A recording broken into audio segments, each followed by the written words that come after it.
बहुत गजब करते हो आप, गजब करते हो। मतलब आंखों से कुंडलिनी शक्ति कार्य करती है। तब मुझे समझ में आता है कि आदिशक्ति हर कण में, हर क्षण में साक्षात है। बस आपका पुकारने का तरीका कैसा है, आप कितने हृदय से, कितना डीपली पुकारते हो।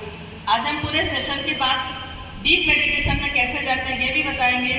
पूरे शरीर में जलन क्यों होती है ये भी बताएंगे, क्या कारण है। जैसे हम मनुष्य हैं, इंसान है, बहुत सारे मनुष्य बहुत तरसते हैं, बहुत तड़पते हैं, बहुत बीमार रहते हैं, बहुत तकलीफ रहती है, लेकिन उन्हें पता ही नहीं होता है कि क्यों हो रहा है। लेकिन हम सहज योगी, हमारे पीछे श्री माता जी है।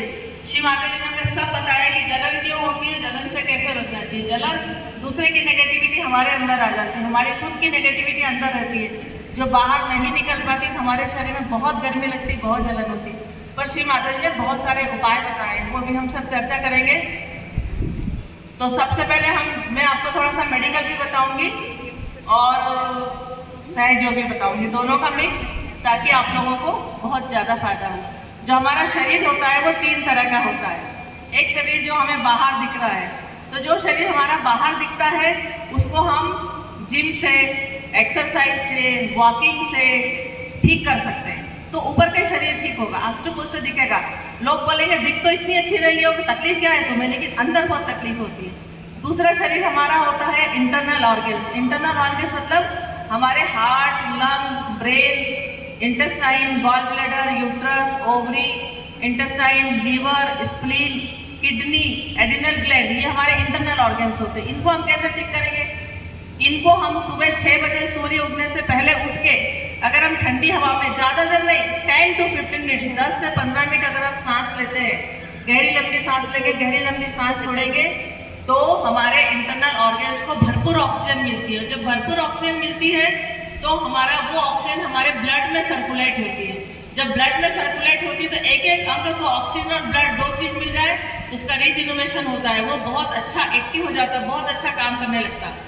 तो सुबह उठ के हमें ठंडी हवा में 10 से 15 मिनट टहलना है, गहरी लंबी सांस लेना बहुत जरूरी है। तो हमारा इंटरनल शरीर ठीक हो जाएगा, अंदर के ऑर्गन से अच्छे हार्मोन्स निकलेंगे और अंदर का ऑर्गन बहुत अच्छे काम करेंगे।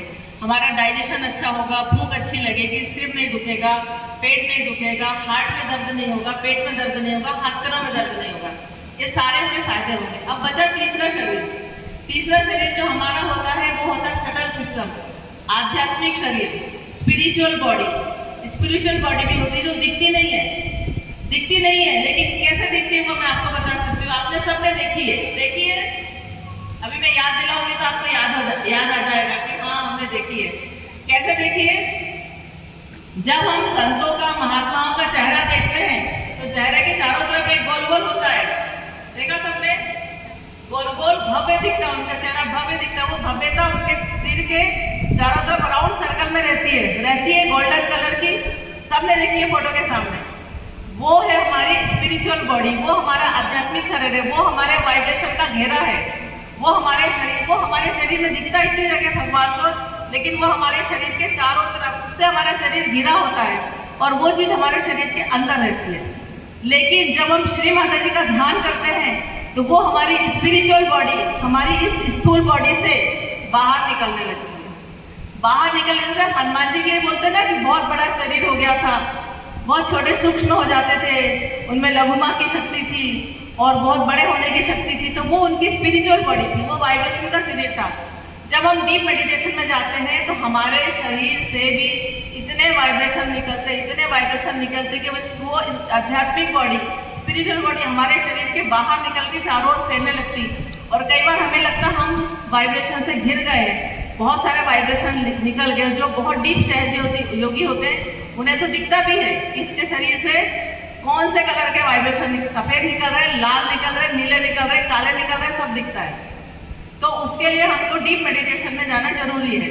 हम जिस भी लेवल पे अभी मेडिटेशन कर रहे हैं उससे हमको और हायर में जाना। श्री माता जी बोलती हैं कि सहजयोगी से महासहजयोगी बनने के लिए, संपूर्ण सहजयोगी बनने के लिए आपको अपने 14 चक्र जागृत करना बहुत जरूरी है। अब कुछ लोग सोचेंगे 14 चक्र ही नहीं मालूम है, 7 तो सबको मालूम है, मूलाधार, स्वादिष्ठान, नाभि, अनहद, विशुद्धि, आज्ञा, सहस्त्रार। इसके बाद 7 चक्र और होते हैं। उसके बाद एक चक्र होता है ना, दोनों हमारी आईब्रो के बीच में, रूट ऑफ द नोज के अंदर एक होता है, उसको बोलते हैं हंसा चक्र, वो हमारी बुद्धि को, यहाँ पर अगर मेडिटेशन करते हैं तो बुद्धि हमारी बहुत तेज, बहुत तीक्ष्ण होती है। उसके लिए श्री माता जी ने एक बात बोली, वो आप सब लोग जानते हो। श्री माता जी ने बोला है, रात को सोने के पहले एक कटोरी घी में थोड़ा सा कपूर डाल के कुनकुना करके उसकी 2 बूंद दोनों नाकों में रात में डाल के सोना 100% कंपलसरी है। सारे सहजियों को रोज रात में घी कपूर नाक में डालकर सोना ही चाहिए। उससे हंसा चक्र खुलता है, ब्रेन को ब्रेन का रिजुनवेशन होता है, ओवर ऑयलिंग होती है। ओवर ऑयलिंग का मतलब जैसे एक साइकिल होती है, तो साइकिल को आप जब चलाते हैं कुछ समय के बाद वो साइकिल का जो पहिया रहता है, चेन रहती है, चेन वो ड्राई हो जाती है। तो साइकिल को भी एक ओवर ऑयलिंग की जरूरत पड़ती है, तो फिर हमारे शरीर को भी तो चाहिए ना। तो कुछ लोगों ने हमारे देश में जो बना रखा है, घी नहीं खाना, घी नहीं खाना, घी बहुत ज्यादा इंपॉर्टेंट है। और घी, मक्खन कृष्ण भगवान को बहुत पसंद है। श्री माता जी के 2-2 मिनट के आज बहुत सुंदर सुंदर छोटे छोटे से क्लिप्स आते हैं आजकल वीडियो में, इसमें मोबाइल में। उसमें श्री माता जी बोलती है कि आपके कंठ में रोज थोड़ा सा मक्खन लगा दो यहाँ पर, तो आपके कृष्ण भगवान को मक्खन चढ़ जाता है, तो आपकी वाणी बहुत मधुर हो जाती है। तो इसको हमें अपने रोज के व्यवहार में लाना चाहिए। ऐसा नहीं कि हमने पढ़ लिया, अच्छा ठीक है, कौन रोज मक्खन बनाएगा, कौन लगाएगा यहाँ अंदर गले में, तो हम उस पर ध्यान नहीं देते। लेकिन श्री माता जी जो बोलते हैं उसका बहुत गूढ़ रहस्य होता है, बहुत ही